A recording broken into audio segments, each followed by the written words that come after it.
urgency creates movement, and movement creates results. That's one of your favorite sayings. Not that particularly. Yeah. But you have a form of that you say pretty frequently. I do believe that, if we sit around waiting for motivation, there's often, we get motivation, we get spurts of it, but there's so much we won't get done. Versus if you start on something and you start the work, the motivation is a byproduct of doing. That's the saying I always say, but motivation is a byproduct of doing. And so if we jump in and do it, but that, like, I think of like a sports analogy is, they say, like, if you are in motion, even if it's not the right direction, if you're moving, like, you're on your heels, or on the balls of your feet, and you're kind of moving, then when the ball comes or whatever it is, and you got to move even the opposite direction, you're better off than the one that's just standing stock still and then tries to move that direction. Yep. Because you're already in motion. They talk about, getting the shot, catching it in transition while you're, to make the shot. And it's so much easier to make a shot while you're in transition. Well, you're never in transition if you're not moving. Right. So it means you're catching it in the form, kind of in the motion of shooting already as you catch the ball. But if you're not moving, you're always out of position. Then you're always out of position. Yeah, that's good. I like that. Yeah, urgency is... we create our own urgency a lot. Yes. But there's different forms of it. Self-created urgency can be either a good or bad thing. Yeah. Like you're talking about forcing yourself just to say, hey, my life, I don't have infinite time. I've got to get moving. Versus, if we could create our own deadlines. Yeah. Versus exterior, That's good. I like how you said that. Creating your own deadlines instead of letting, everything we're involved in create them for us. Yeah. I like that a lot. Yeah, because if we can not trick ourselves and know that, I actually, that's my deadline, but I know I got another month. If we can just be like, no, I got to get this done.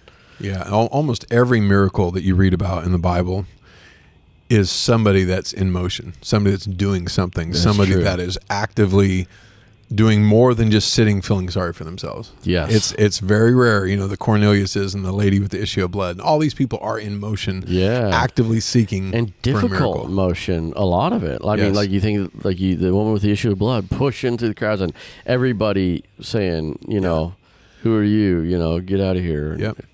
And there's very few stories where Jesus is going to somebody's home to find them to heal them. Right. I mean, there are some, but usually it's somebody that is that go-between, the man that's fighting for his daughter. Jesus, come to my daughter, but he's in motion. Yes. So if you need a miracle, if you want to see something, man, like you said, you got to get moving. Yeah. Get moving. Well, and I was going to mention this saying that you mentioned earlier, like the people that are busy, that are truly busy getting stuff, are productive. Let's put it that way. People that are productive.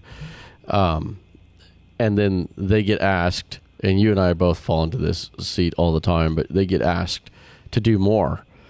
And it's kind of, it almost is like all these rabbit trails, but it's like the talents, the one that, had 5, give him more, and I think like how we are already doing so much, and it seems like, well, that person's maxed out, and then just give them more versus giving the person that's not busy something to do. I've tried it before. It won't get done. Yeah, and there's a reason why that person is busy. There's a brother in our church, and I know he's not the originator of the saying, but Brother Chuck Mozingo, he's passed away, but he would ask me for help with different things sometimes, electronically, he wasn't really a computer guy, and he would be like, he's like, I know you're busy, brother, but he's like, he's from Texas, and he's like, but my dad always said, if you need something done, find somebody busy. That's exactly right.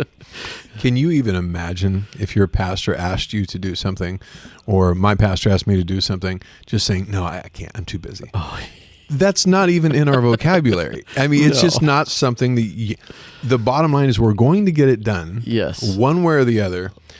Sometimes something else has to give to make that happen. Right. Yeah. But we're going to get it done. Yes. But when somebody gives you some, and it's not just, you don't listen to the whim of every person that asks you to do anything. If you do that, you'll drive yourself crazy. But, but if someone in authority asks, hey, I need your help on something, we're going to get it taken care of, whether I'm physically the one doing it or not. And that's where delegation is so important in our roles. But bottom line is the pastor can check it off his list. It's done. Yes. One way or the other, it's going to get done. Whether Gabe is physically doing it or if he's having somebody doing it and following up to make sure it's done, it's going to get done. Yeah. And so I think that's the difference between someone that is, like you said, productive and not, is when you give it to someone that is not already showing signs of productivity, you just know you're throwing it into it's not going to happen. It's not going to happen. And you'll end up doing more work following up on it and checking on it than it would be just to do it yourself. Well, that actually, and man, this could be a whole nother podcast, but I have found, you mentioned delegating. I have found, like, in leadership, like developing others, it's so much easier to just do it myself. But you just talked about the Coliseum. Yes, exactly. But to really develop others, if I'm going to show somebody how to make the ProPresenter slides for whatever, it's so much faster and easier for me to just do it. Yep. It takes twice the amount of time for me to teach somebody else to do it. Yeah. But if we can do that, it kind of comes back to the 1,000 little steps. Make ourselves, develop those other people. Sometimes I think we're getting things backwards. We think we're doing them a favor by not asking them to do stuff. We think we're not doing them a favor, but we don't want to put them out. We don't want to call people here as a work crew to help us on a Monday night because they're busy. But there's probably in that group, in fact, I know there is, a group that's saying, I wish I could be more like Gabe. I wish I could be more like Brother Baker. I wish I just knew what to do. And by not having them step up, by not putting that, that not pressure on them, but hey, can you step up and help me with this? Yes. By not doing that, you don't give them the opportunity to ever be what they're supposed to be. Right. And I'm talking to me because I am so bad at delegation. I am so bad at it. And I really think by doing that, though, I'm maybe damaging the opportunities for some of these people to become more and be more and learn more, and they're willing to. Yeah, a lot of them, some of them we kick back. But there's some that are willing to do anything. Yes. And it's just that process of, this takes. Yeah, well, and I think of like, in the business world for sure, somebody I reference all the time, John C. Maxwell in leadership. You talk about Maxwell? A little bit. I'm kidding.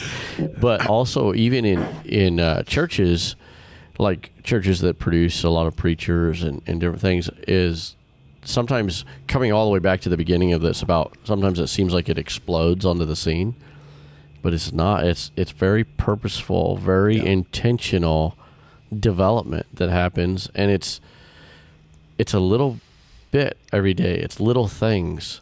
I mean, where I'm at, wherever that is in my leadership journey, is a result of it's a culmination of things, but it's mainly a direct result of my pastor being how he was with me and how he is with me, of it wasn't like these big huge talks sitting down and, Gabe, you need to do this.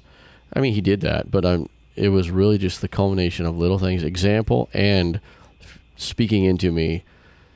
Well, I remember him telling me a long time ago. I was a school administrator here, our Christian school, and he said, when so and so says that they can't make it, one of the staff, he said they're kind of abrupt and they're just like they can't make it. He said, but he said, I know them.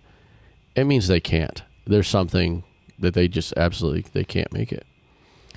And so it was like, And then he said that's how we should err most of the time. And it, for me as a young whippersnapper, it was it was a revelation of like, because I could get so frustrated that these people are lazy, they won't show up, but they got lives too. And so just little things like that all through my life, you know. Yeah. You mentioned that it's intentional. And it is. It's a choice that you make step by step to become more. But the cool thing is that you don't know what the intention is going to lead to. You know, Yes. the intention is, I'm going to do the 1,000 little things that God wants me to do. I'm going to do the 1,000 things I'm supposed to.